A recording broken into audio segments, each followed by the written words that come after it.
교회와 복음 그리고 질병의 문제에 대해서 이렇게 말씀을 드리겠습니다.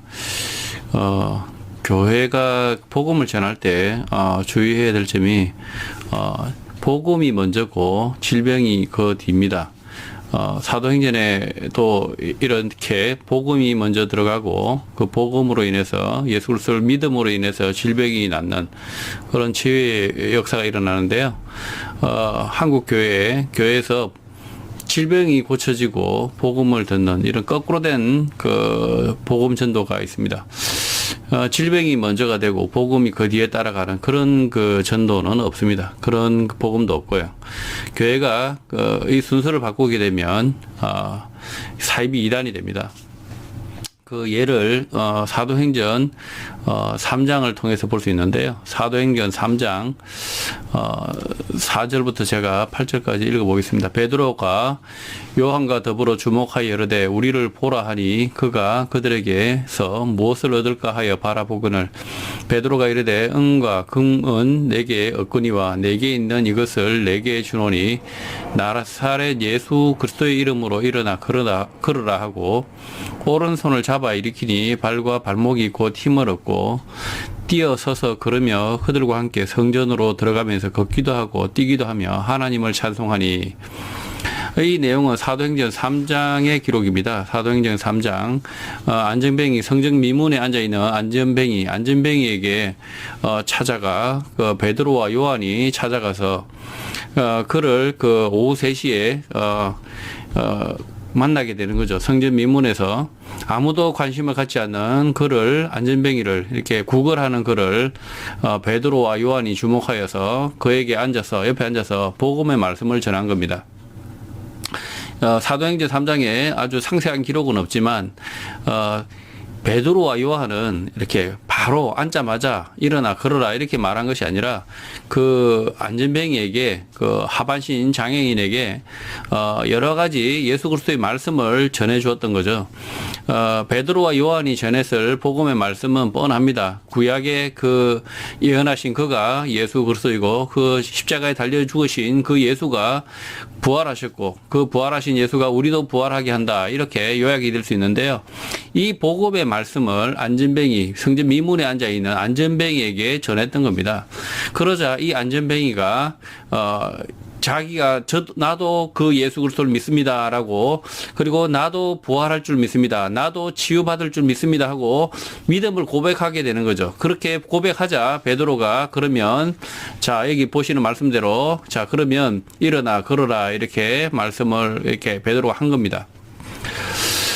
이 말씀의 그 이유를 다시 한번 더 살펴보면 12절에 이런 말씀이 있습니다.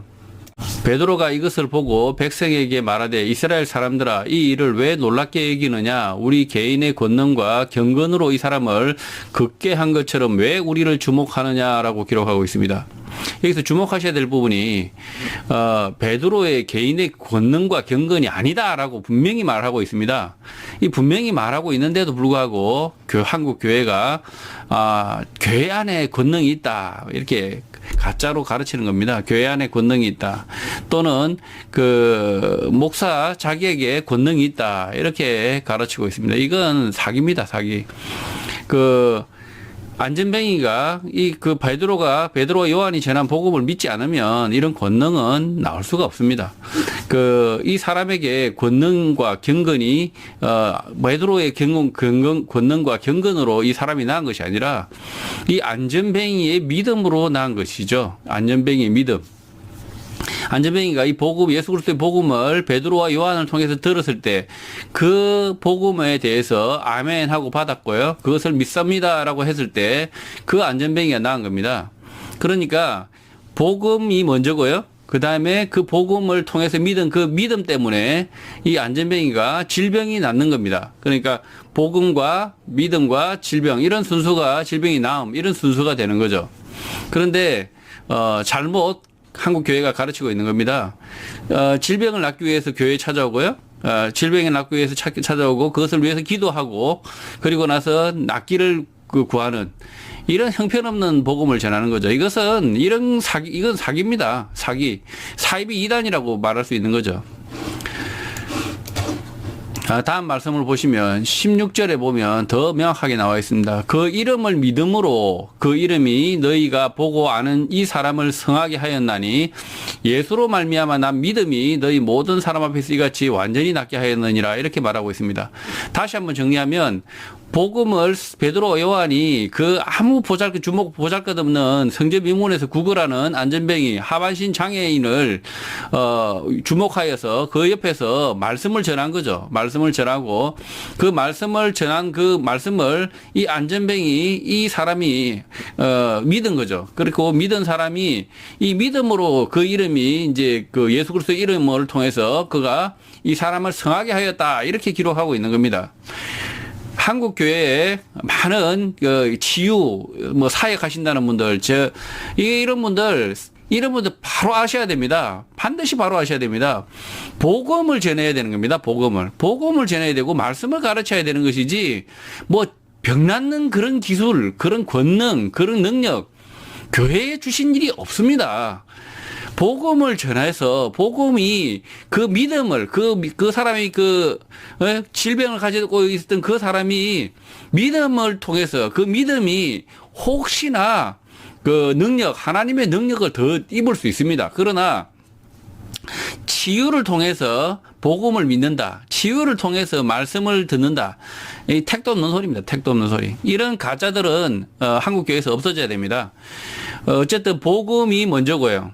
그리고 그 복음을 들은 사람이 믿었고요. 그 믿음을 통해서 질병이 낫는 겁니다. 그러나 이 질병을 낫는다 하더라도 이 질병이 우리를 영원히 영생하게 하지 않습니다.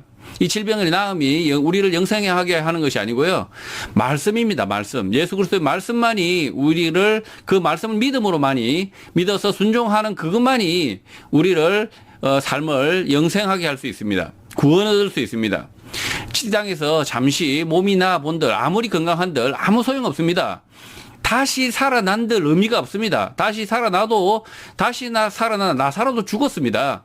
그래서 이 몸의 삶이 문제가 아니라 우리의 영이 살아야 되고요. 그 영이 살아야 되고 하나님의 말씀에 순종해야 됩니다. 그것이 더 중요합니다. 질병의 치유가 더 중요한 게 아닙니다. 질병의 치유는 아무것도 아니라는 거죠. 지금 우한 코로나, 우한 폐렴이 아주 이렇게 확산되고 있어서 사망자가 생겨나고 있습니다. 우리의 그 육체의 죽음은 사실은 아무것도 아닙니다.